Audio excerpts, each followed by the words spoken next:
बहुत बहुत नमस्कार आप सबको। और हम आइट्रा के प्लेटफॉर्म पे आज एक नई वीडियो लेकर आ रहे हैं आप सबके लिए। And this actually is not a video, it is like a discussion and a group discussion with the gems of our profession. One is Kusum Gandhi ji and Khurana ji. Sir, मैं आप सबको ये बताऊं कि खुराना जी और कुसुम मैडम से is a blend of today's practical experience with exposures and anything which we have as a practical implications of understanding what we have a hot and burning topic today, that is e-invoicing. E invoicing की अगर हम बात करेंगे तो बहुत जगह पे आप लोग देखते हैं कि ई इनवॉइसिंग के ऊपर सब कुछ कहते हैं कि जी 500 करोड़ है, ये है, वो है, सारी चीजें जो एस्पेक्ट्स डायमेंशंस ई इनवॉइसिंग के अंदर इंट्रिकेसीज हैं, that I believe both of them will try to cover and encounter. साथ ही साथ आप दोनों को बता दूं, आप सबको बता दूं कि दोनों के लिए e invoicing is like a play child. Kusum madam ने उसको प्रैक्टिकली इंप्लीमेंट किया है, खुराना जी ने उसको प्रैक्टिकली बहुत जगह पे गाइड और इंप्लीमेंटेशन में मदद की है। तो I will not take much of the time now and we should not waste actually the time before listening them, because I hope this will be the discussion which will be the most fruitful discussion throughout the nation. I am again repeating, पूरे भारत में ऐसी discussion कहीं पर नहीं होगी, that is for sure. I am very much sure, pretty much sure for today. Let's welcome Khurana ji and Kusum madam. Please take charge and lead us forward and guide us for the thing that we all are waiting for days that you are preparing for us. Greetings, friends. I am very pleased to present before you some of the issues, practical issues relating to the introduction of the e-invoicing system. E-invoicing system is a new feature which has been introduced by the CBIC with effect from 1st October 2020, and it is nothing that but generation of the e-invoice the way we have been doing, and uploading the e-invoice on the specified and generating the invoice over there, invoice reference number, and then issuing it. This is makes the system very beneficial, save cost, and gives many benefits to the taxpayer. And the unique invoice registration number also helps in generation of the e-way bill, also filing of the return on the registration portal. I would like to take you to a little bit of a very easy, well presentable PPT, and take you to also legal framework and also the procedural aspect of the e-invoicing. The e-invoicing is covered under through a set of amendment to the CGST rules, Rule 48.4, 48.5, and 48.6 are the new rules which have been added to the existing rules, and these rules provide for the preparation of e-invoice in GST format e-invoice 1. The format is very similar to the one which was earlier being used by the taxpayer, but some new fields have been added to it, and a very standardized kind of a schema has been created. Then it also provides for that any invoice issued other than through the e-invoice system. A little later, we will also take up with you what kind of entities are required to create e-invoice.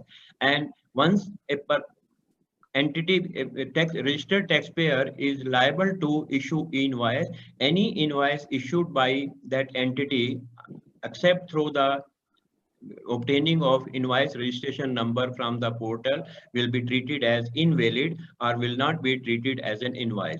Invoice also is not a just an accounting or a registration process. It is a complete change in the business process.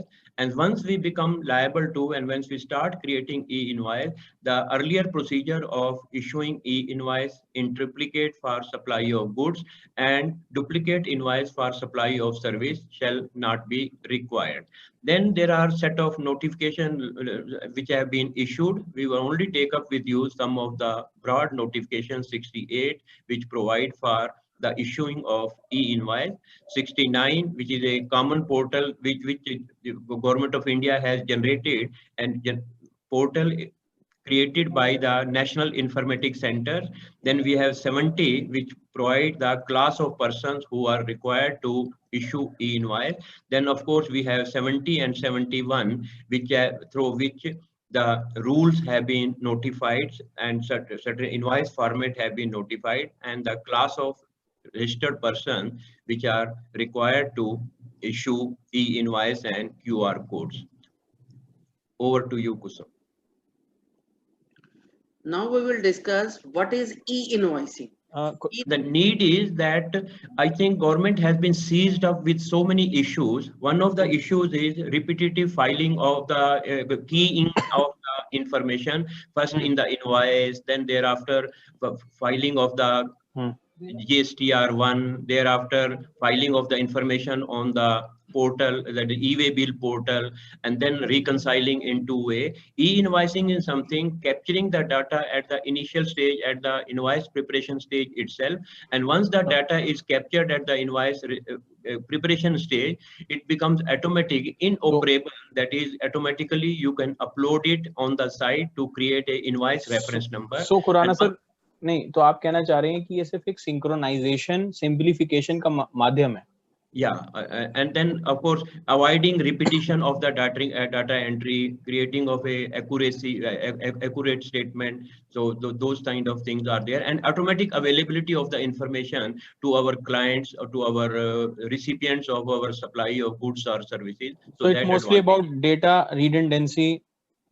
Yes. That you want to say they are avoiding, sir. Yes. Okay, so that is a wonderful point. We call it a business reform rather than just creation of a system of. So the GST ride, as we all know, is a bumpy ride. It is going up and down, and we need to understand that everything that in GST is a dynamic thing.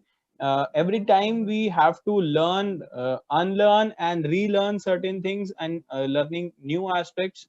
And desperately, I want to say about one thing, sir.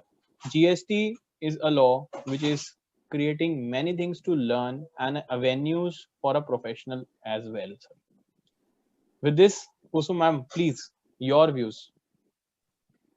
E-invoicing, basically it is a ability of the computer system or the software to exchange the data and make the use of the information. As well said by the Khurana ji कि इसके अंदर हमें e-invoicing में data entry, punching, errors ये बहुत ज़्यादा reduce हो जाएंगी and time saving भी बहुत ज़्यादा होगी इसमें, because it is not only a part of the tax reform but it is also a business reform, and it also eliminates the transcription and many other errors. Because जब भी हम लोग कोई भी डाटा many stages पे आकर के और बहुत बारी आकर के जब हम लोग पंच करते हैं तो then there is a lot of chances of the errors, but because of the introduction of the e-invoicing हमारा time saving भी होगा as well as number of errors भी reduce होंगे. इसके प्रोसेस में एक e-invoice रजिस्ट्रेशन पोर्टल पे जाकर के हमें रजिस्ट्रेशन लेनी होगी और IRN नंबर हमें जनरेट होकर के मिलेगा. नव्या जी, ओवर टू यू. तो मैडम आपने जैसे बोला कि अगर हमारे को इसमें सब इनवॉइस रेफरेंस नंबर जनरेट होगा और ये सब होगा, मैम सबका शुरू से एक थॉट और डाउट रहता है इसके अंदर कि क्या एक इनवॉइस पोर्टल पे जाके बनाना होता है या हम अपने ही सिस्टम्स में इनवॉइस बनाते हैं और ये सिर्फ एक रिपोर्टिंग मैकेनिज्म है.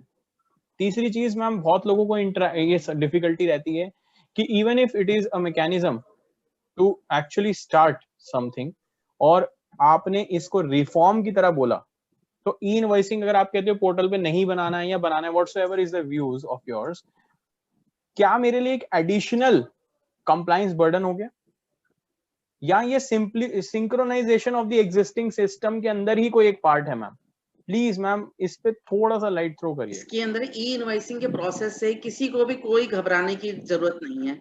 अभी तक आपके सिस्टम पे, ERP पे, अकाउंटिंग सॉफ्टवेयर पे जैसे इनवॉइसेस बन रहे थे अभी भी ये वैसे ही इनवॉइसेस बनेंगे. सिर्फ इतना ही है कि ये जो डाटा आप लोग इनवॉइस बना करके आगे पोर्टल पर भेजेंगे उसका है invoice registration portal. Invoice registration portal अपने आप में ही वर्क करेगा और एक unique IRN number means invoice reference number आपको जनरेट करके देगा और वो विद इन सेकेंड्स में ही आपके पास वो नंबर जनरेट होकर के आपके पास आ जाएगा. इसके अंदर बारी बारी आपको बिल रेज करने की जरूरत नहीं है। और ये गवर्नमेंट पोर्टल पर, गवर्नमेंट पोर्टल नहीं बना रहा है इसको, ये गवर्नमेंट पोर्टल के ऊपर बन रहा है। बस it is only exchange of the information and the data read by the different software. Okay, so इसमें हमारे लिए मैम कहूँ कि डिफरेंट आपने बोला एडिशनल पॉइंट्स हैं, बट हमारे को एक सिर्फ रिपोर्टिंग करनी है। You are just more concern about reporting ma'am. So जैसे खुराना सर ने कहा कि सिंप्लीफिकेशन ऑफ रिपोर्टिंग था, तो कोई इशू नहीं है, ठीक है। आपने बोला कोई प्रॉब्लम नहीं है, सिंप्लीफाई कर रहा हूँ, सिंक्रोनाइज कर रहा हूँ, एग्जिस्टिंग सिस्टम्स को उसमें ऐड ऑन कर रहा हूँ। बट मैम अभी भी जो डर सब लोगों के मन में है कुसुम मैम, वो ये है कि मेरी कंप्लाइंस बढ़ गई। मेरे लिए लर्न रीलर्न वाला जो चर्निंग जर्नी है जीएसटी के अंदर, वो फिर से स्टार्ट हो गई। तो वो आप, मुझे पता है मैम, आगे जितना जितना ये डर है, आप ये पूरी की पूरी आज जो हमारे साथ डेलिब्रेशन ले रहे हो, खुराना जी जो ले रहे हैं, the main focus of your deliberation today is the charging us and preparing us and making us lose this fear of implementing e-invoicing. Kusum ma'am, Khurana sir, मैं आपसे फिर से, खुराना जी ने भी और मैंने भी प्रैक्टिकली इंप्लीमेंट करवाया है। तो हम लोगों को बेसिकली कहीं कोई ऐसे ज्यादा चैलेंजेस फेस नहीं करने पड़े कि हमें ये लगे कि हम कुछ डिफरेंट सा करने वाले हैं, या आईआरपी पोर्टल पे डाटा को भेजना, वहां से आईआरएन नंबर जनरेट होकर के आना, उसमें कहीं कोई भी परेशानी नहीं है। गवर्नमेंट पूरा सपोर्ट कर रही है, उसका पोर्टल 24 आवर्स वर्क कर रहा है। और रेदर जैसा कि खुराना जी ने आपको बताया कि इट इज ए सिंप्लीफिकेशन। पहले आप लोग क्या करते थे, एक अपना इनवॉइस बनाते थे, इनवॉइस बनाने के बाद आप ईवे बिल में डाटा फीड करते थे। लेकिन कुछ कंपनी जैसे एएसपी, जीएसपी, एपीआई यूज कर रहे थे, तो उनको वो डाटा रीफीड नहीं करना पड़ता था, ऑटोमेटिकली वो डाटा ईवे बिल के लिए शिफ्ट हो जाता था और वहां से ईवे बिल ऑटोमेटिकली बन करके आ जाता था। तो यहाँ पर भी सेम ही प्रोसेस है। इसके अंदर आपको डाटा रीफीड करने की कोई रिक्वायरमेंट नहीं है। ईवे बिल भी साइमल्टेनियसली बन जाएगा और आईआरएन नंबर भी जनरेट हो जाएगा। एज वेल एज अभी आपको जीएसटीआर 1 फाइल करने के लिए आपको डाटा फीड करके देना पड़ता है कि हमने ये इनवॉइसेस इस मंथ में बनाई है और उसकी ये डिटेल है। जब ये ई इनवॉइसिंग का प्रोसेस आ जाएगा तो आपको जीएसटीआर 1 के लिए दोबारा से कोई भी एफर्ट्स करने की रिक्वायरमेंट नहीं है। वो एज इट इज ही डाटा आपका जीएसटीआर 1 के ऊपर अपलोड हो जाएगा। तो ma'am Kusum ma'am, we are eagerly actually, if I could just supplement that, the system also provides variety of flexibility in which we can upload these invoices on the invoice registration portal. This ranges from continuing with the existing system, converting into application programming interface, creating a GSOM file and then uploading it on the system. इससे हम bulk जो invoices जो है generate कर सकते हैं। तो यदि once in a while we have to generate only occasional once in a while invoice, then we can also generate it on the website of the portal itself. And the system is getting made so flexible that whenever it is required that you have to generate invoice only on your mobile phone, even that flexibility will be available. So for the time, we can generate the invoice on the website itself, or we can also do bulk generation of the invoices by having all the information into standardized schema or a format, uploading it on the system where the invoice become readily available for issue to our clients.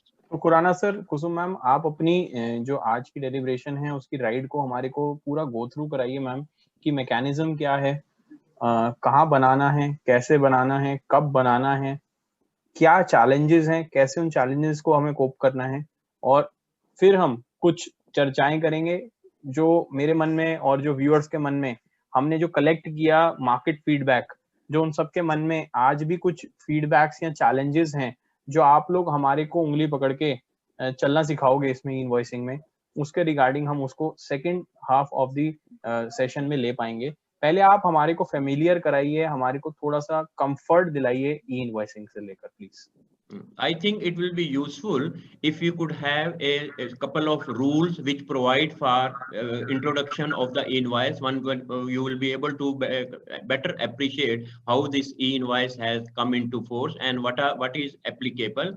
So importance of the e-invoice is not only as a part of the tax reform, as we have said. The advantage lies in making the system completely interoperable, then eliminating transcription errors, which madam has already stated, and it also avoids help in avoiding so many kinds of errors, that is transportation of the data from GSTR1 to Form 2A of the client, then from our own accounting system to generation of the invoice reference number.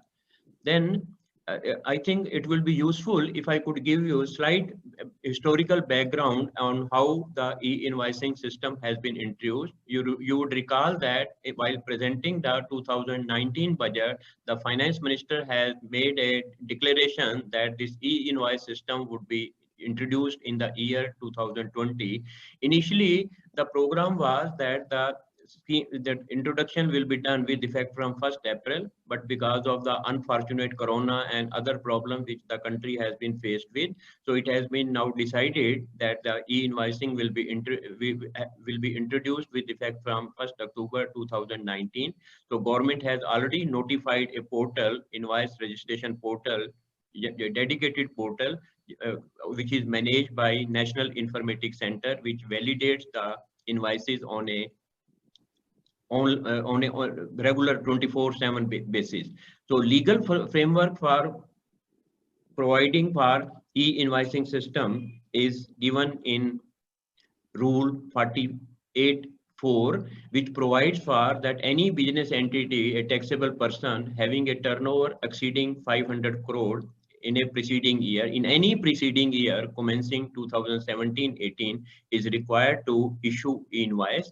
And once requirement to issue e-invoice is there, thereafter, then one will continue to generate e-invoice through the portal and continue to get e-invoice registration number.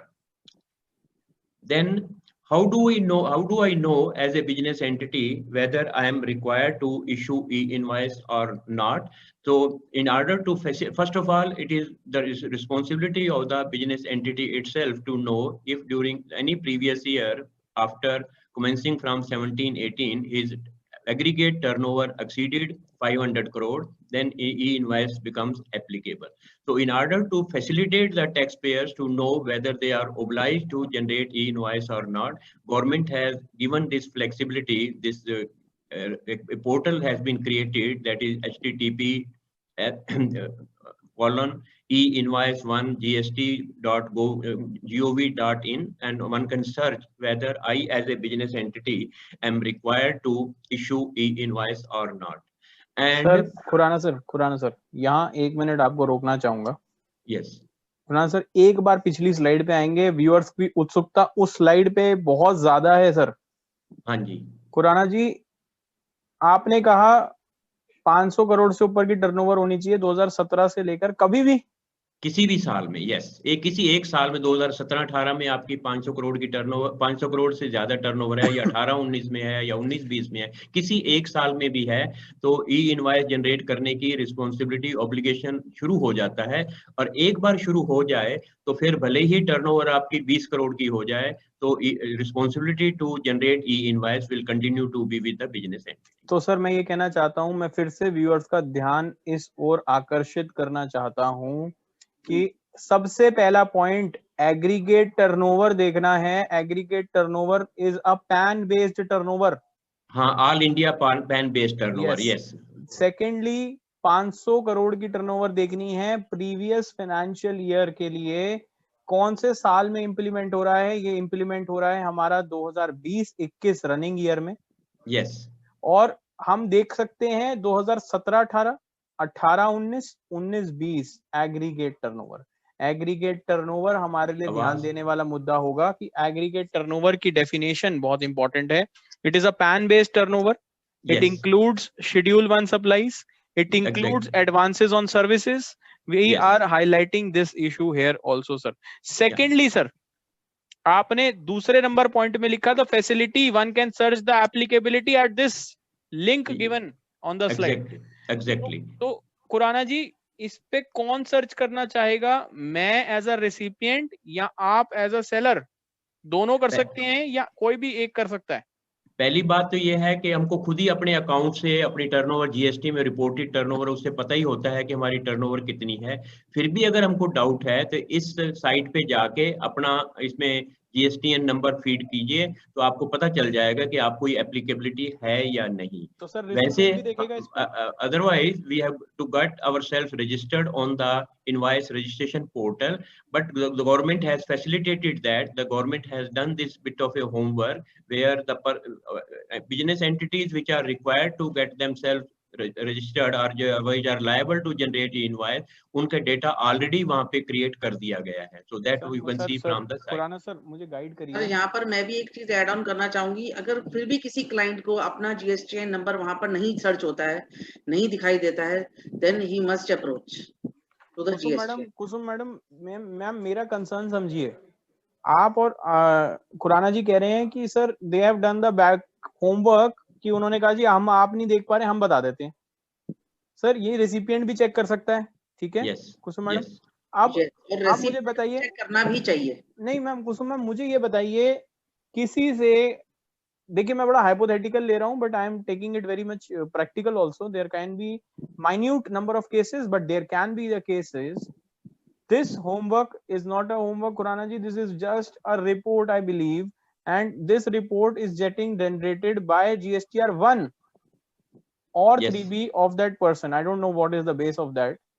However, Khurana ji and Kusum madam, अगर किसी से गलती से 2017 में 500 करोड़ से ज्यादा की turnover GSTR 1 में गलती से 5-7 करोड़ रुपए एक्स्ट्रा रिपोर्ट हो गई और उस वजह से उसका 500 करोड़ के अंदर दिखने लग गया और नेक्स्ट ईयर उसने उसकी अमेंडमेंट करके उसको कम भी कर दिया हो, क्या ये चीज उसको टेक फॉरवर्ड चार्ज लेती है, उसको अकाउंट फॉर करती है, या एरोनियसली ये माइन्यूट नंबर ऑफ केसेस इस चीज में फंस जाएंगे?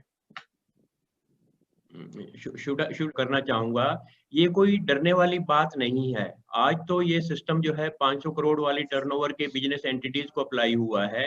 इन a few days time the government has a plan to bring this limit down to 100 crore, may be जनवरी या अप्रैल से प्रिपरेशन इज गोइंग ऑन। ये 100 करोड़ की बिजनेस एंटिटीज को भी अप्लाई हो जाएगा और उसके बाद हो सकता है with after the successful operation of the system at a higher level और bigger business entity, this may be even made universal for the small entities. Khurana sir, Kusum madam, आप एक चीज अभी भी इसको टारगेट करिए यहाँ पर। सर अगर एरोनियसली 500 करोड़ से ऊपर क्रॉस कर गया है, ठीक है, मेरे पे वहां पर दिखेगा एज इंडिकेटिवली कि एप्लीकेबल है, ठीक है, और वो एक्चुअल में मेरे पे एप्लीकेबल नहीं है, क्या इसको मिटिगेट करने का कोई चीज या कोई वे फॉरवर्ड है? मैं ये तो नहीं कह सकता सर कि e-invoice1.gst.gov.in पे जाकर मैंने देखा और वहां पर एप्लीकेबल दिख रहा है तो मैं उसको एप्लीकेबल मान लूं। क्या मैं उसके अगेंस्ट रेजिस्ट या फाइट नहीं कर सकता? क्योंकि since we can see that there are many a times there is a technical glitch. तो सर आपका और कुसुम मैम का क्या कहना है कि अगर मेरे पे एप्लीकेबल नहीं होता और बाय चांस मुझे यहाँ दिख जाता है, क्या मुझे कुछ उसके लिए वे फॉरवर्ड करना चाहिए? जितना लिटरेचर अभी तक आया, जितना लिटरेचर अभी तक आया है उसमें तो उससे तो ये लगता है कि दैट इट इज एप्लीकेबल, लेकिन अब ये गलती से टर्नओवर ज्यादा रिपोर्ट हो गई और उसके बेसिस पे एप्लीकेबल हो गया।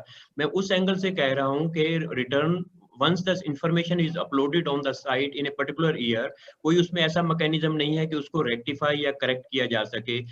Corrections can be made only during the subsequent year or the subsequent period when it comes to the notice. तो एक बार अगर टर्नओवर 500 करोड़ से ज्यादा हो गई तो ये एप्लीकेबल हो जाएगा, तो दैट इनवॉइस रजिस्ट्रेशन जो है एप्लीकेबल हो जाएगा। उसको मेरे हिसाब जितना लिटरेचर अभी तक अपीयर हुआ है FAQs and notifications and circular, उसमें रिवर्स करने का उसमें मैकेनिज्म नहीं है। कुसुम मैम आपका क्या कहना है इस पे?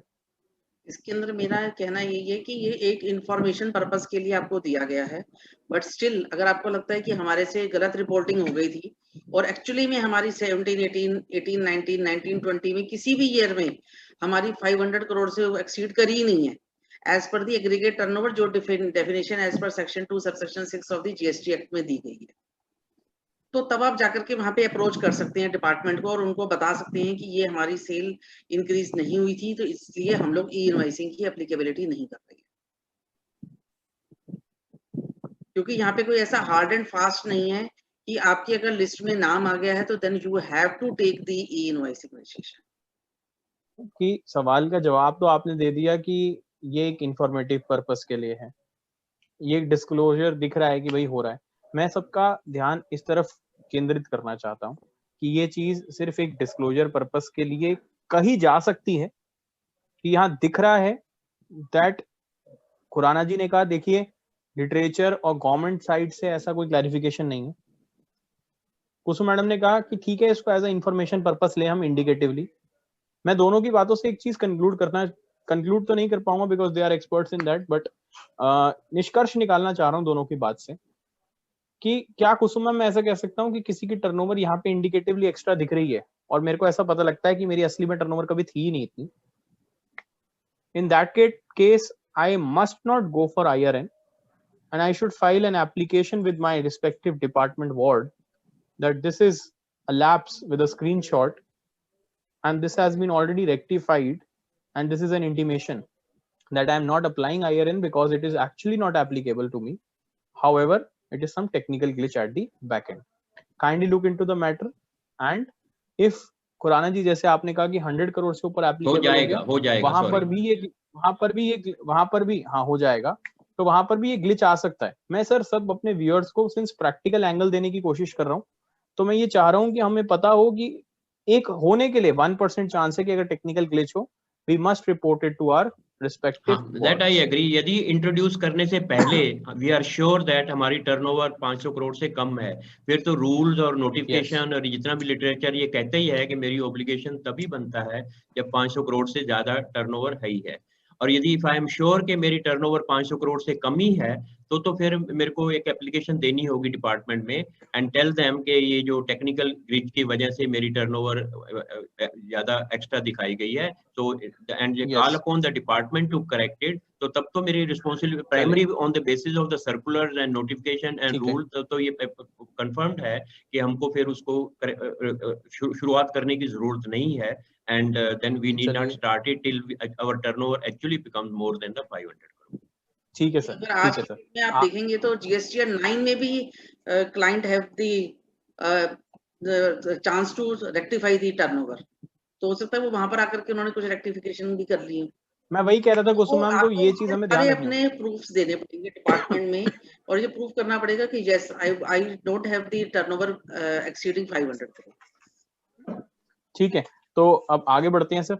तो हमारा ये मुद्दा तो हो गया कि हमें कैसे चेक करना है, कब चेक करना है, 500 करोड़ रुपए की टर्नओवर पे चेक करना है। चेक करने का एक इंडिकेटिव करना चाहूंगी कि आपने as a supplier point of view पे तो चेक किया कि यस यू आर एलिजिबल और not eligible, but from the recipient point of view से भी आपको ये चेक करना होगा कि आपके कौन कौन से सप्लायर्स ऐसे हैं जो कि ई इनवॉइसिंग में कवर होते हैं।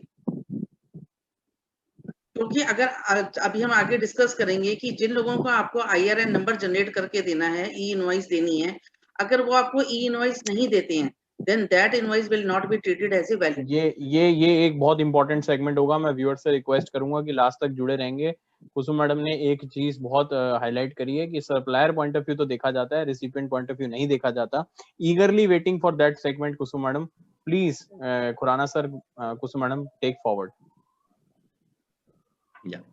ओके, इससे पहले कि हम आगे इन टेक्निकल इश्यूज को टेकअप करें, then I want to also draw the viewers to your attention to Rule 48.5 and Rule 48.6, which provides for that where invoice not having IRN number will not be treated as valid invoice. तो इसका मतलब जिनको applicable होता है उनके लिए तो ये compulsory है, और जिनकी टर्नओवर किसी भी साल में 500 करोड़ से ज्यादा रही है और वो बिना रजिस्ट्रेशन किए हुए ई इनवॉइस अगर इशू करते हैं, तो इसका मतलब ये है कि उसमें बड़े इश्यूज आएंगे कि उनके रिसिपिएंट को, क्योंकि ये इनवॉइस ही वैलिड इनवॉइस नहीं ट्रीट किया जाएगा तो उनको क्रेडिट मिलना मुश्किल होगा।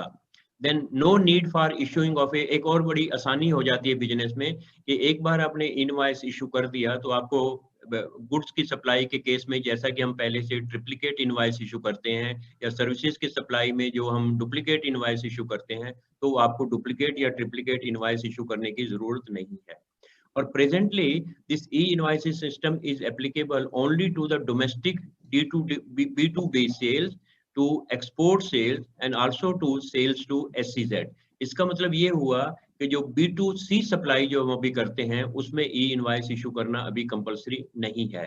और B2C के सप्लाई के केसेस में हमको सिर्फ एक QR कोड, जिसको कि क्विक रिस्पॉन्स कोड कहते हैं, जो कि एक जो कि एक प्रोसेस है जिसकी वजह जिसको के ग्राफिक कोड की तरह जैसे होता है वही आपको जनरेट करना है। और B2C के सप्लाई के केसेस में आपको इनवॉइस रेफरेंस नंबर नहीं लेना है। This is what I wanted to से।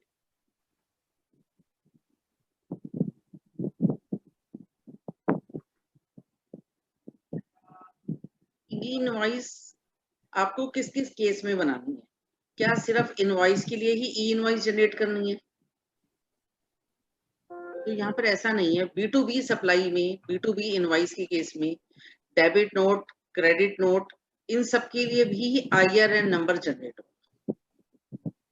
सिर्फ ऐसा ही नहीं है कि आपने ई इनवॉइस के लिए अगर आपने सारा कुछ कर लिया और पता चले कि डेबिट नोट और क्रेडिट नोट तो आपके रह ही गए, वो भी जब आपके B2B में सप्लाई हो रहे होंगे तो वहां पर भी आपको एक IRN नंबर जनरेट करना पड़ेगा, और सेम ही प्रोसेस रहेगा जो कि इनवॉइस के लिए किया जाता है। As well as B2B invoice के साथ साथ एक और क्लैरिफिकेशन भी आ गई थी कि जिसके अंदर आपको एक्सपोर्ट के केस में भी ई इनवॉइस जनरेट करना है। इनका जो बेनिफिट होगा टैक्स पेयर्स को, जो अभी तक हम इतनी देर से डिस्कस कर रहे हैं कि टैक्स पेयर्स को क्या बेनिफिट है, या सिर्फ ये परेशानी है कि वो एक नया सिस्टम लगा करके बैठ जाएं और ये सारा का सारा काम कहीं ना कहीं रुक जाए। लेकिन टैक्स पेयर्स को इसमें काफी ज्यादा बेनिफिट होने वाला है, जैसे कि GST रिटर्न फाइलिंग का जो सिस्टम है वो बूस्टअप हो जाएगा। स्पीड, एक्यूरेसी, बेसिक पॉइंट है एक्यूरेसी का, एक्यूरेट फिगर्स जाएंगी जिसके अंदर की मिस्टेक्स होने की कोई चांसेस ही नहीं। बारी बारी आप लोग अमेंडमेंट्स पे जाते हो इसलिए कि कहीं पर अकाउंटेंट ने 12,000 की फिगर को 1,20,000 लिख करके भेज दिया, या 12 लाख रुपए लिख करके भेज दिया, तो वो सारी की सारी परेशानियां भी खत्म हो जाएंगी। एक ये स्टैंडर्ड इनवॉइस का फॉर्मेट है जो कि दूसरा सॉफ्टवेयर उसको रीड कर पा रहा है। वन टाइम रिपोर्टिंग है ये B2B इनवॉइसेस की, GST रिटर्न्स के लिए और as well as e way bill के लिए। ई-वे बिल भी साइमल्टेनियसली ही बनता चला जाएगा इसके। नेक्स्ट है कि इसके अंदर डिपार्टमेंट के पास आपने जितने भी इनवॉइसेस इशू किए हैं या जो आप इनवॉइसेस कैंसिल करेंगे, वो दोनों का ही डाटा डिपार्टमेंट के पास साइमल्टेनियसली पहुंच जाए।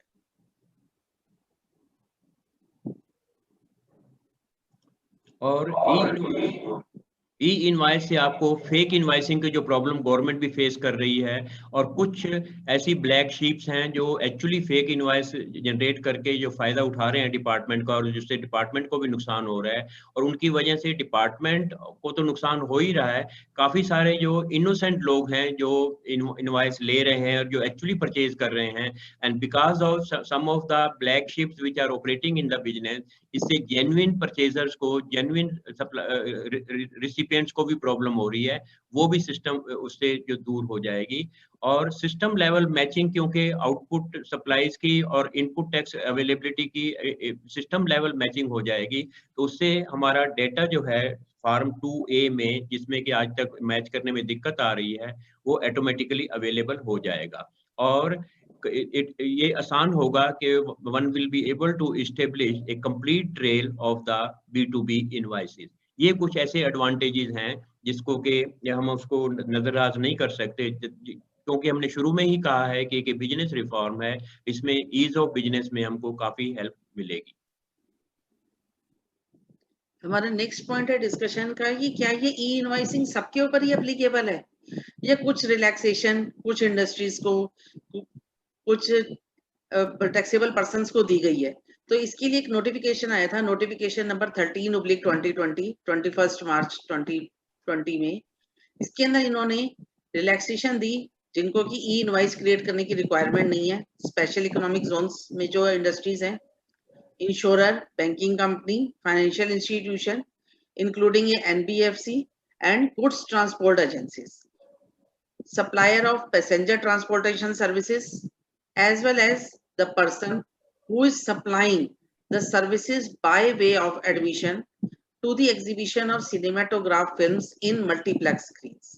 इन सारे एसएससीज को ई इनवाइस में रजिस्ट्रेशन लेने की कोई रिक्वायरमेंट नहीं है, चाहे उनकी टर्नओवर 500 करोड़ से ज्यादा ही क्यों ना हो। अभी भी हम लोग बहुत सारे लोगों की ये प्रॉब्लम्स सुन रहे हैं कि उन्होंने जीटीए में काम कर रहे हैं वो लोग और उनकी टर्नओवर ज्यादा है एंड दे आर ट्राइंग कि हम लोगों को उसका ई इनवाइस का रजिस्ट्रेशन लेना है या नहीं लेना है, but these categories are specifically exempt कि जिनको ई इनवाइस की रिक्वायरमेंट नहीं।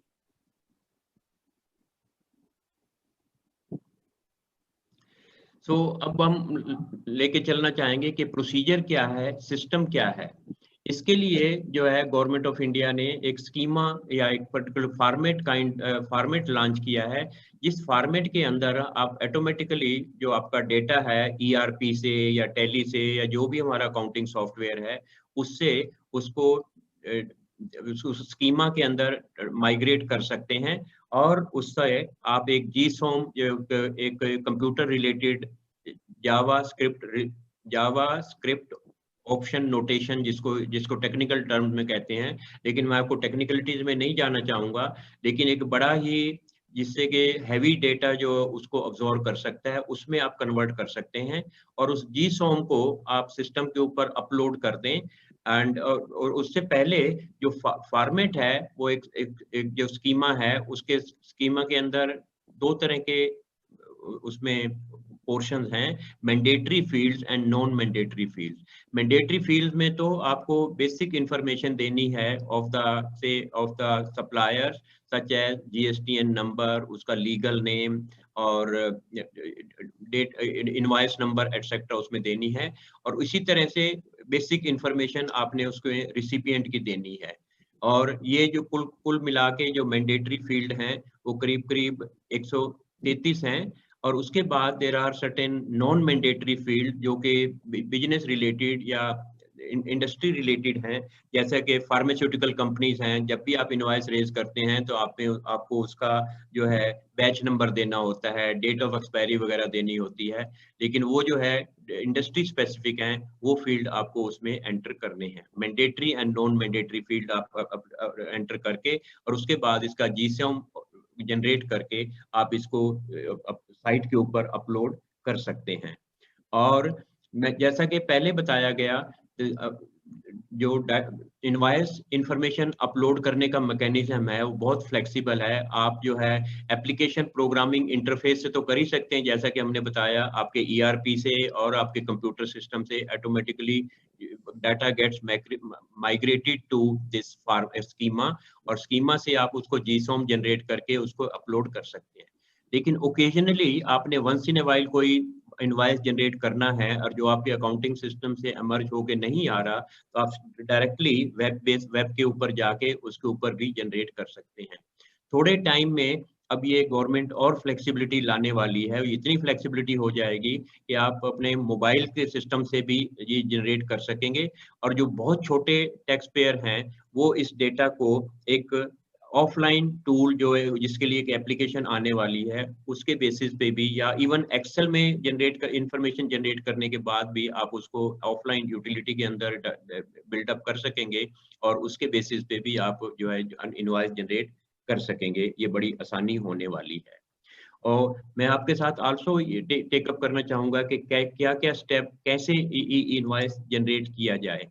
So invoice to be generated by the supplier in his own accounting or a billing system और उसके बेसिस पे you can convert it into JavaScript object notation JSON के, जिसके बारे में हमने पहले भी जिक्र किया।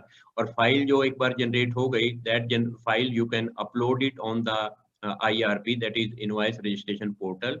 और जीसोम एक स्टैंडर्ड डाटा इंटरचेंज फॉर्मेट है। जैसा कि इनकम टैक्स के केस में भी हमारे काफी मित्रों ने देखा होगा कि जब हम यूटिलिटी के अंदर डाटा सेव करते हैं, एक जीसोम के तरह से वो सेव हो जाता है और उसको हम डिपार्टमेंट के साइट के अपलोड कर देते हैं। ऐसे ही जीसोम जो है हम अपने IRP के ऊपर अपलोड कर पाएंगे। और प्राइमरीली जो ये जीसोम सॉफ्टवेयर है, जो मैकेनिज्म है, ये डाटा को GST IRP के ऊपर अपलोड करने में हेल्प करता है, उसके सर्वर पे अपलोड करने में हेल्प करता है। और जीसोम फाइल जनरेट करने के बाद जो है आप उसको GST इनवॉइस नंबर आप उसमें मेंशन कर पाएंगे, ईयर जो है वो मेंशन करेंगे, उसको अपलोड कर देंगे इनवॉइस पोर्टल पे। और उसके बाद जो है पोर्टल अपने आप उसमें इनवॉइस रेफरेंस नंबर जनरेट करके और IRP को वैलिडेट करके आपको डाटा वापस भेज देगा।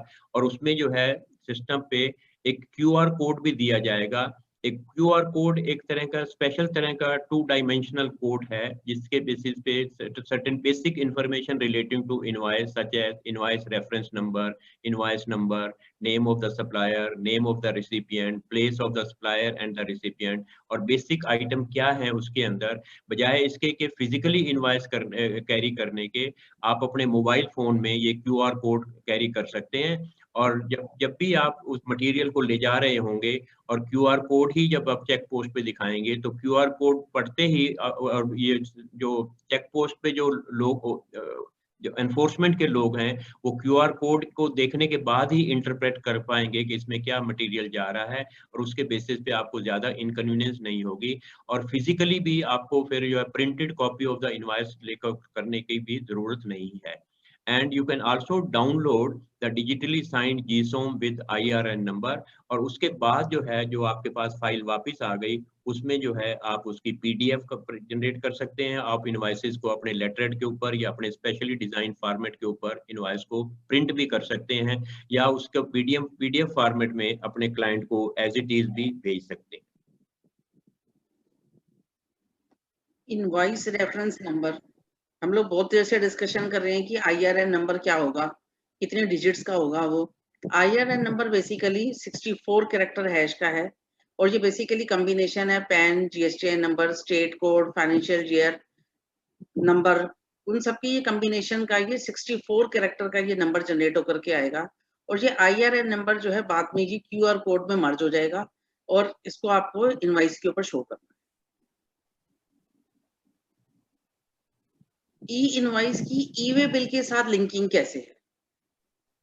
आप एक ही सिंगल लॉगिन कर सकते हैं ई-वे बिल और इनवॉइस के लिए।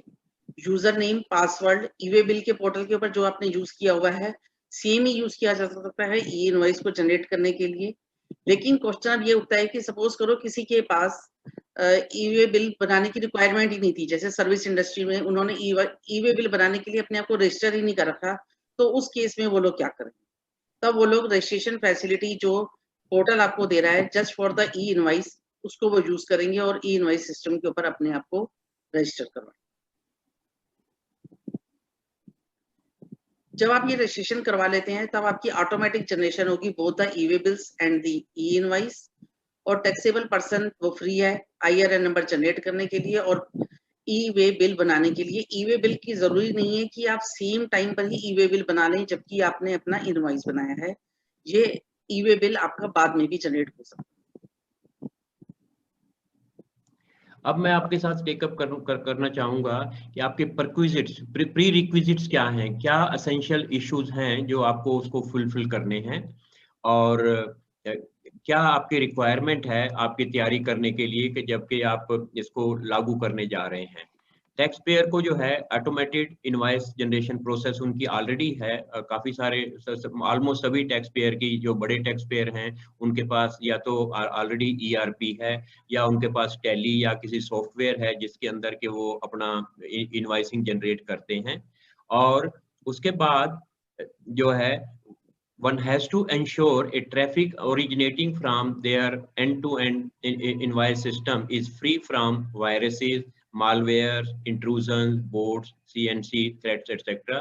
क्योंकि ये एक ऑल इंडिया के ऊपर एक हमारा इनवॉइस रजिस्ट्रेशन पोर्टल है और इसको मेक श्योर, क्योंकि काफी सारे एंटी सोशल एलिमेंट्स भी होते हैं, काफी सारे जो एंटी सोशल एलिमेंट हैं उसमें जो है वायरस इंजेक्ट करने की कोशिश करेंगे या कुछ ऐसे पॉसिबिलिटीज हो सकती हैं, उनको प्रिवेंट करने के लिए गवर्नमेंट ने प्रिस्क्राइब किया है कि जब हम डेटा ई इनवॉइस पोर्टल पे भेजते हैं, that should be free from all the viruses, malware, intrusion, boats भी एक तरह का जो है जो वायरस ही है जो उसको अवॉइड करना है, हमको नहीं भेजना है। इसके बारे में NIC को अधिकार दिया गया है कि in case they are finding that on a particular IP address कोई वायरस वगैरह आ रहे हैं, तो they can even block the system and services if the malicious traffic is impacting from the e-invoice generating by detected by them. So taxable person also has to adhere to all the Government of India IT security, that is information technology से relating जितने भी security standards हैं वो हमको comply करना है, और जो regulatory requirement है तो वो हमको comply करनी है। इसी तरह से we also have to comply with the provisions of the Information Technology Act and the rules which are made thereunder, and taxpayer to have an adequate bandwidth at their end for connecting the IRP, क्योंकि lots of traffic is going to be generated, and it is advised that taxpayer should have at least 2 IP addresses, that so that if at any point of time one particular IP internet service provider function nahi kar raha hai, they should be able to generate their e-invoices through another another IP address that they might be having. Then taxpayer should also have SSL, that is secure locket layer, or TSL, that is transport layer security, with a minimum of TLS of 1.2 base domain. इसलिए technical jargons को सुन के ऐसी कोई घबराने की जरूरत नहीं है। whosoever is our information technology system supplier, जो हमारा जिसने सॉफ्टवेयर सप्लाई किया हुआ है, उन लोगों ने ऑलरेडी ये स्कीम जो है ये अपने सिस्टम के अंदर बिल्डअप कर दिया है, and to modify the automated system for the data exchange with the e-invoice system as per the application programming interface. That means ये जो जितने भी accounting software आजकल आ रहे हैं उनमें ये already built-in system है where the data generating from the bill generation system can be automatically transferred to the schema. That schema can be uploaded on the website of the IRP, and from there the invoices with the invoice reference number as well as with the QR code जो हमारे पास जो है वापस हमारे पास आ जाता है। और tax payer को आल्सो अपने पास अपने बैकअप कनेक्टिविटी भी रखनी है, क्योंकि जो IRP है ये पास थ्रू सिस्टम रखता है और इसके ऊपर जो डेटा अवेलेबिलिटी है सिर्फ 24 घंटे तक के लिए रहती है। तो हमने अपने बैकअप अकाउंटिंग सिस्टम को वैसे ही रखना है जैसा कि पहले रखते रहे हैं। And we should also have pre production system for testing. Actual system को शुरू करने से पहले we should do some pilot testing कि क्या हमारे ई-इनवॉइस ठीक तरह से जनरेट हो रहे हैं या उसमें कोई बग या कोई प्रॉब्लम तो नहीं आ रही, so that we should not have a mix up of the data with our accounting system. तो to test modified system on the IRP pre-production side with all the types of activity, कितने भी तरह के जो हम invoice issue करते हैं उनके बारे में it will be useful to have a pilot testing of those invoice generation system. Next है हमारे पास की ऑन बोर्डिंग ई-इनवॉइसिंग पोर्टल। ई-इनवॉइसिंग को अपने यहाँ पे इम्प्लीमेंट करवाने के लिए हमें क्या क्या रेक्विजिट्स हैं वो राणा जी ने आपसे डिस्कस कर लिए हैं। प्री रेक्विजिट्स क्या होने चाहिए, तो अब इसका प्रोसेस क्या रहना चाहिए, हमें किस तरह से इसे इम्प्लीमेंट करना चाहिए सो दैट कि हम with in the time schedule, क्योंकि अब टाइम भी बहुत कम रह गया है, तो वो शेड्यूल टाइम में हमारा प्रोजेक्ट कंप्लीट हो जाए। तो सबसे पहला काम तो आपने सिर्फ यही करना है कि एक ही प्रोजेक्ट मैनेजर और एक सिंगल पॉइंट ऑफ कांटेक्ट रखना है एक ही पर्सन का, जो कि पूरे प्रोजेक्ट को हैंडल करेगा। नेक्स्ट वो ये देखेगा कि जितने भी प्री रिक्विजिट्स हैं एक्सेस लेने के लिए IRP के, वो क्या फुलफिल हो रहे हैं या नहीं हो रहे हैं। नेक्स्ट इसके बाद वो टेस्टिंग करेंगे APIs की विद ERP सिस्टम के साथ, टेस्टिंग में आपने जितने भी मैक्सिमम पॉसिबल सिनेरियोज हैं आपकी, इधर लाइक की सेल है, स्टॉक ट्रांसफर्स हैं, जॉब वर्क है, SCZ को मटेरियल जाना है, एक्सपोर्ट्स हैं, वो सारे के सारे आपने पॉसिबल सिनेरियोज जो भी आपके इंडस्ट्री में एप्लीकेबल है वो सारे की अपने टेस्टिंग करनी है। और सिर्फ उन्हीं को ही के ऊपर ही रिस्ट्रिक्ट नहीं रह जाना, जो कि एक लिस्ट उन्होंने प्रोवाइड की है उसी के ऊपर ही रिस्ट्रिक्ट नहीं रहना है, बल्कि as maximum as much scenarios जो कि आपको लगता है कि अभी हम करने वाले हैं या हम कर रहे हैं या थोड़े से टाइम बीइंग में हम लोग फिर से करेंगे, वो सारे सिनेरियोज की आप टेस्टिंग करेंगे, टेस्ट रिपोर्ट निकालेंगे और वो टैक्स पेयर सबमिट करेगा। टेक्स्ट रिपोर्ट में एक समरी आ जाएगी with a single client ID कि हमने ये टेस्टिंग कर लिया and now it is working perfect. Tax payer जो है इस वाली रिपोर्ट को .env.api@gov.in के ऊपर वो ईमेल आईडी के ऊपर भेजेंगे और इसके बाद 4 से 5 दिन लगेंगे इस वाले प्रोसेस को वेरीफाई करवाने के लिए। व्हाइट लिस्टिंग होगी सारे के सारे आईपी एड्रेसेस की, क्योंकि कोई भी सिस्टम आपके यहाँ पर तब तक वर्क नहीं कर पाएगा जब तक कि आईपी एड्रेसेस व्हाइट लिस्ट नहीं हो जाते हैं गवर्नमेंट के पोर्टल के ऊपर जाकर। जितनी भी रिक्वेस्ट है वो सारी की सारी आपने एडवांस में भेजनी है सो दैट कि गो लाइव के टाइम पे आपको कोई दिक्कत ना हो। करेक्ट आईपी एड्रेसेस सबमिट हो जाएंगे आफ्टर ड्यू वेरिफिकेशन, और जब एक बार अगर वो व्हाइट लिस्ट हो जाते हैं तो उसको फिर चेंज करना इतना आसान नहीं होता है। तो बेटर यही है कि जब भी आप लोग अपने आईपी एड्रेसेस व्हाइट लिस्ट करवाएं तो बड़े ध्यान से करवाएं, क्योंकि बारी बारी उसमें चेंज करवाना इतना इजी टास्क नहीं है। न्यूली फिल्ड फॉर्म में पीडीएफ फॉर्मेट में वो अपलोड किया जाएगा for the production of the e invoice वेबटल। उसके बाद एक्सेस आपको मिल जाएगा ई इनवॉइस सिस्टम का on evaluation and confirmation of the test report. Initially जो टैक्स पेयर्स हैं वो आईआरपी को तो वो इंटरनेट के थ्रू रीच कर पा रहे हैं, लेकिन बाद में एक नया सिस्टम आ जाएगा जिसको वो लोग बोल रहे हैं multi protocol label switching links, जो कि जीएसटीएन ही प्रोवाइड करेगा। वो इससे भी ज्यादा फास्ट और बहुत स्पीडली वर्क करेगा।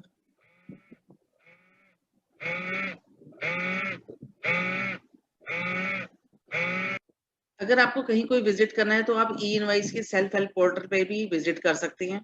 मल्टीपल टैक्स पेयर की जो रजिस्ट्रेशंस हैं वो विद सेम पैन वो सेम क्लाइंट आईडी यूज कर सकता है फॉर इस इंफॉर्मेशन के लिए। टैक्स पेयर ने जो भी सेपरेट यूजर्स की डिटेल्स बनाई है जैसे कि नेम, पासवर्ड, क्रेडेंशियल्स, वो डिफरेंट रजिस्ट्रेशन के लिए डिफरेंट भी रखी जा सकती है। और एपीआईज जो है वो थ्रू ईआरपी यूज होंगी। May opt for the ERP in the portal, या फिर वो अपने भी वो यूजर डिटेल्स वो क्रिएट कर सकते हैं।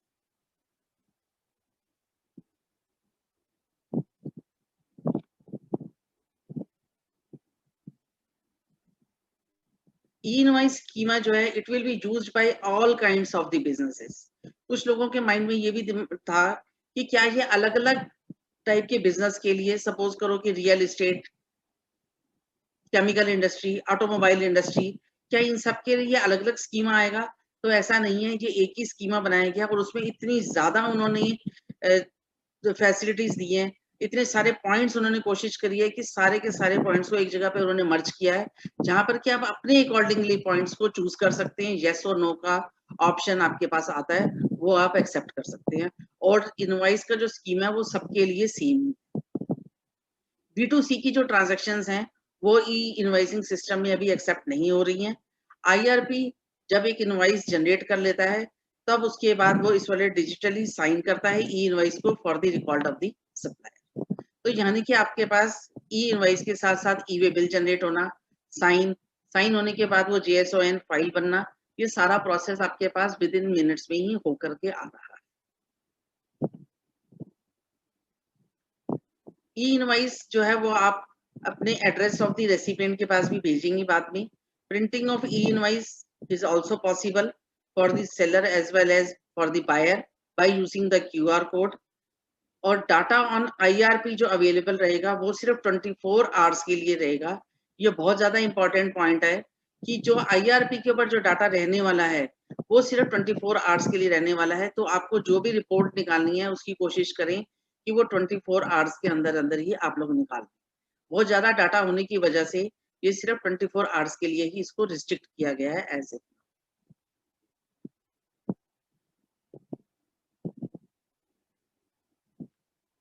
नेक्स्ट पॉइंट है हमारे पास कैंसिलेशन। जो लोगों को बहुत ज्यादा परेशानी हो रही है कि अभी आज की डेट में कैंसिलेशन या मॉडिफिकेशन कैसी होगी। ई इनवॉइस कभी भी पार्शियली कैंसिल नहीं होगा, जब भी कैंसिल होगा वो पूरा ही ई इनवॉइस कैंसिल होगा और विद इन 24 आवर्स में ही आपको इसको कैंसिल करना है। अब परेशानी ये आ रही है कि सपोज करो कि 24 आवर्स में आप इसको कैंसिल नहीं कर पाए, देन आप क्या करेंगे? तब आपकी रिटर्नें गलत चली जाएंगी, ई वे बिल तो गलत हो ही चुका है, तो तब कैसे हो पाएगा ये काम? तो उसके लिए भी उन्होंने एक ऑप्शन दिया है कि ऑल्दो कि ये कैंसिलेशन या मॉडिफिकेशन जो अमेंडमेंट है इनवॉइस की वो आईआरपी पे तो नहीं हो पाएगी, लेकिन जीएसटी के पोर्टल पे जाकर के आप इस वाली इनवॉइस को आप अमेंड कर सकते हैं और वहां पर जाकर के मैन्युअली इसे कैंसिल भी कर सकते हैं। लेकिन ये काम सिर्फ जीएसटी के पोर्टल पर होगा, आईआरपी पे नहीं।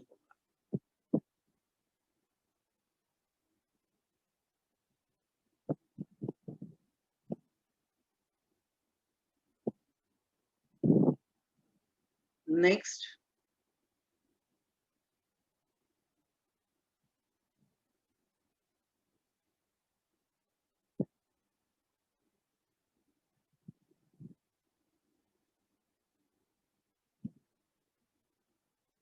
आईआरपी अलाउ करता है कि आप डिक्लेरेशन करेंगे एक्सपोर्ट इनवॉइसेस की विद और zero rated supplies, you can say with और विदाउट एलयूटी दोनों ही इसमें कवर हो जाएगी।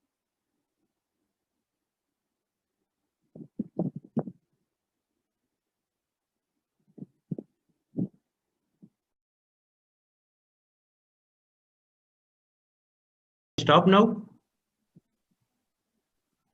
तो बहुत डीप रिसर्च करके आप दोनों ने इस पे चर्चा करी और डीप आपने इनसाइट हम लोगों को, व्यूअर्स को रिगार्डिंग ई इनवॉइसिंग दिया।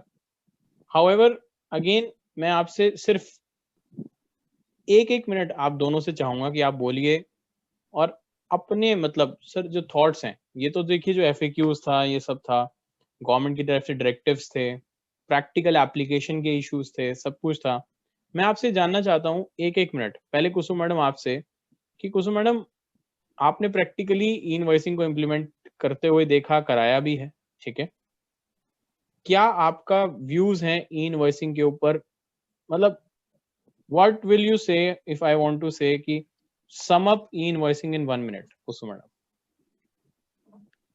के अंदर बेसिकली जो हमें एक दो चीजें जो ज्यादा ध्यान में रखनी है, लाइक कि आपके GST numbers, pin code of the customers, legal name of the customers, ये आपको थोड़ा सा ज्यादा ध्यान देने वाला है कि आप अपना मास्टर डाटा पहले से ही चेक कर लें, सो दैट कि बाद में आपको कहीं कोई हर्डल फेस ना करना।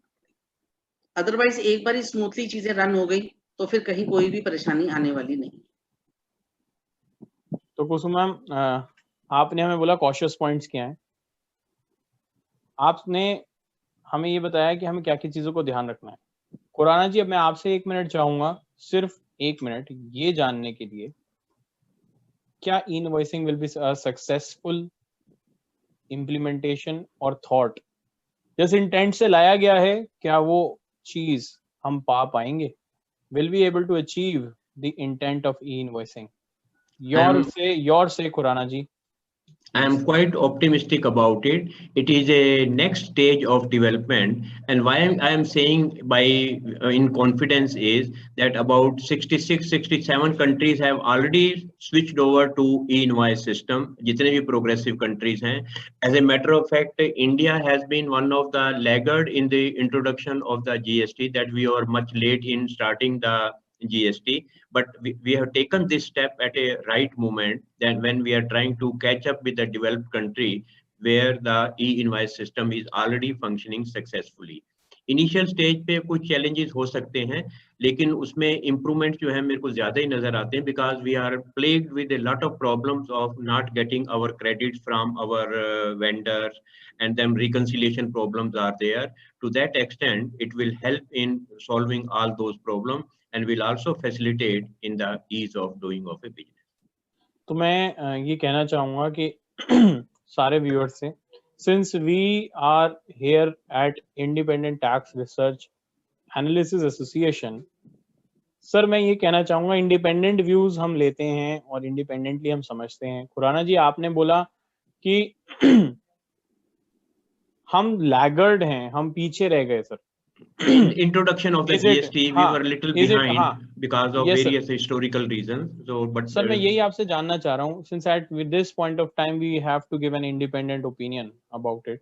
yeah, क्या मैं ये कह सकता हूँ sir, we never as an SSC or a professional or a taxpayer want to be laggard. It is just somewhere called technical implementational difficulties, which is always a reason behind. I'll not say always, but many a times the reason behind of all this laggardness that we are having in implementation of GST law. Can I say yes or no, sir? no, I'm not saying laggard in that sense. I meant by laggard, I meant that we were somewhat late in introduction of the GST, this VAT system that is universal No, applicable. sir. About GST, we are late.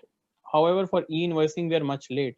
Why is it happening, sir, that we are having GST, then we have a GST law implemented, then we suddenly have e-way bill implemented, then we have e-invoicing implemented. Sir, then why again, Kusum ma'am और आप से मैं एक सवाल पूछ रहा हूँ जो व्यूअर्स का हमेशा मन में रहता है।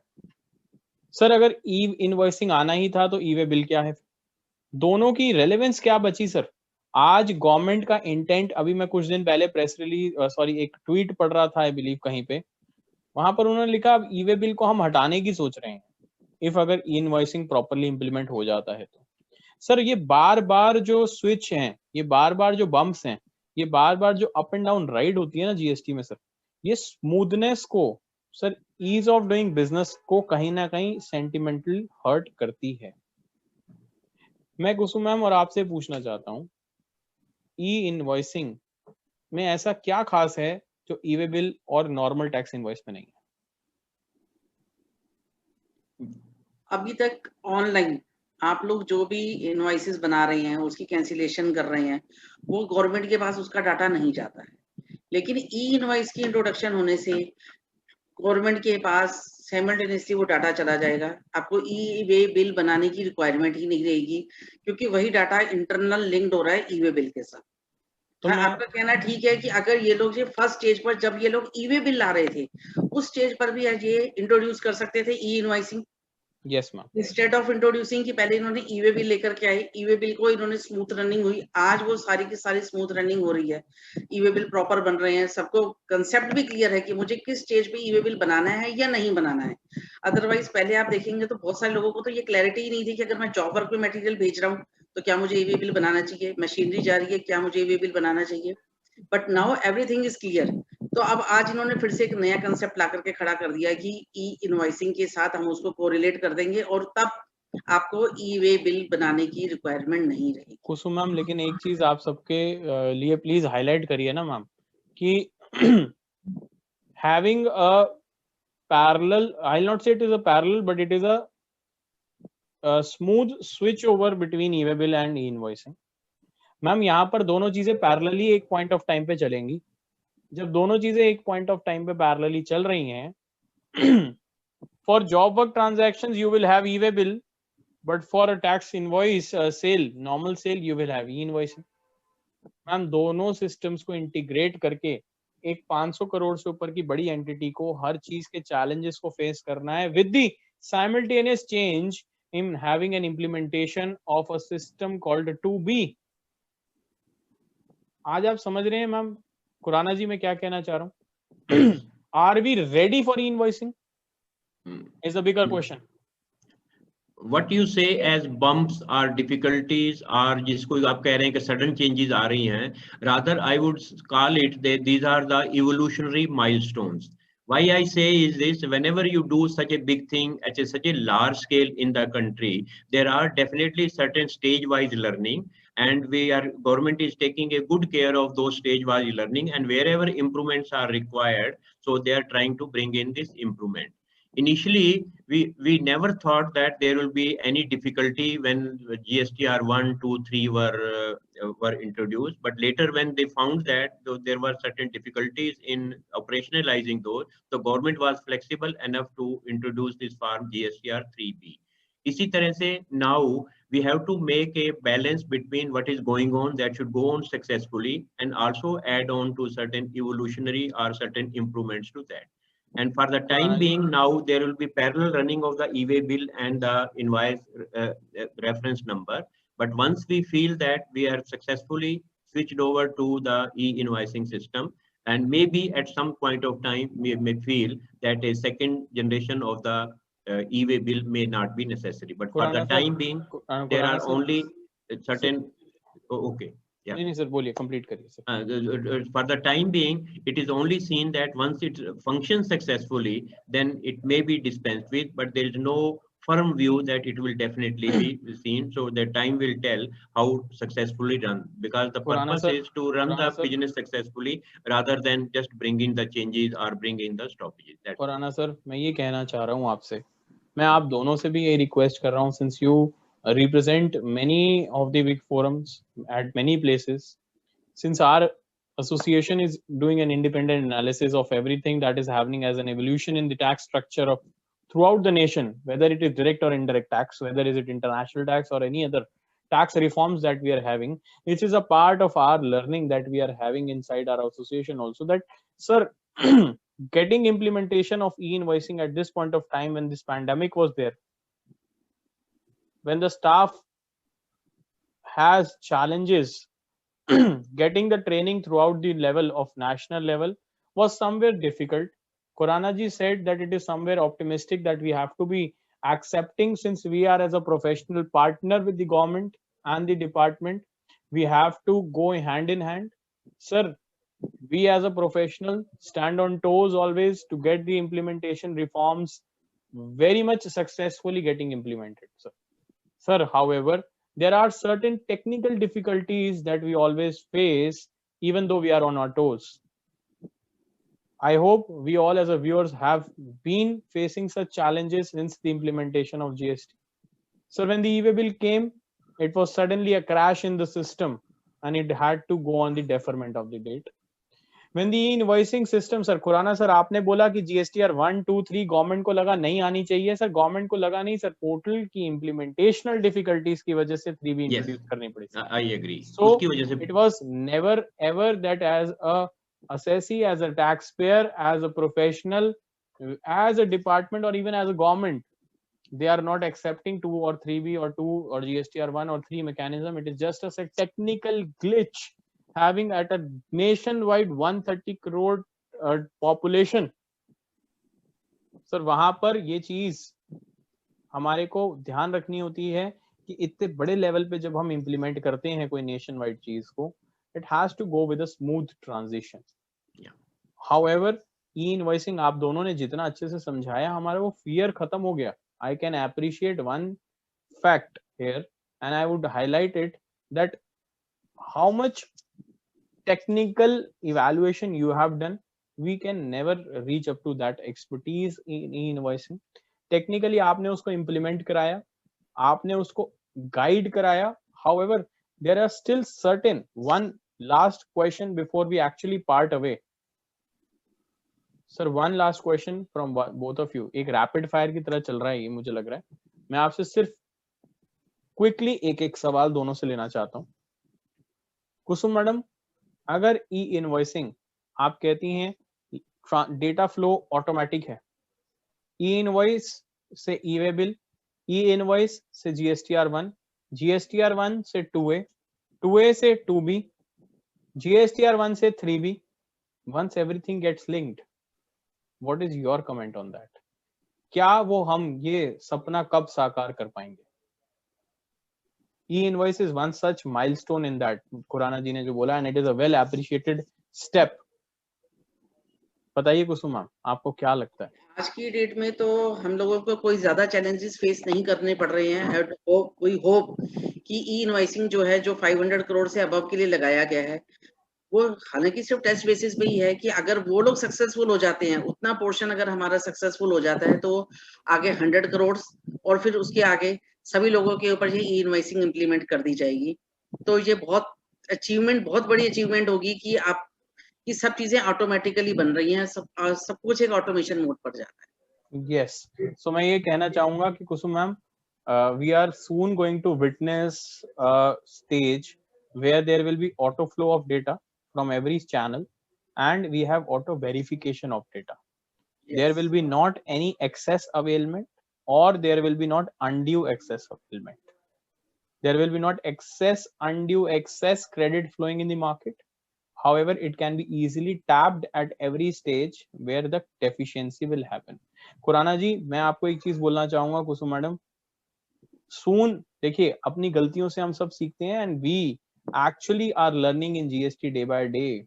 तो आज भी हम सीख के एवोल्यूशन में आगे बढ़ रहे हैं. खुराना जी, आपसे before we actually part away, और आपसे एक सवाल पूछना चाहूंगा सर. सर, जब ई इनवॉइसिंग की बात करी गई थी, तो ई इनवॉइसिंग के सबके मन में थॉट आता था पोर्टल पे जाके इनवॉइस बनाना है. आप लोगों ने आज बताया ऐसा कुछ नहीं है, it is just a mere transmission of data from your end to the portal, generation of IRN, और आपने उसको लगा लिया. सर, एक प्रेस रिलीज आई थी पीछे, सबको बड़ी कंफ्यूजन थी उस पे कि ई इनवॉइसिंग ऑप्शनल हो गया है, लोगों ने बोला फॉर दिस स्टार्टिंग फेज. क्या ऐसा है खुराना सर? ऐसा ऑप्शनल नहीं है, अब ये कंपलसरी ही है 1 अक्टूबर 2020 से. और दूसरा, ये कोई बहुत बड़ी चेंज नहीं है. This is in fact bringing in an evolution, pre capturing of the information और capturing of a information at a slightly pre stage.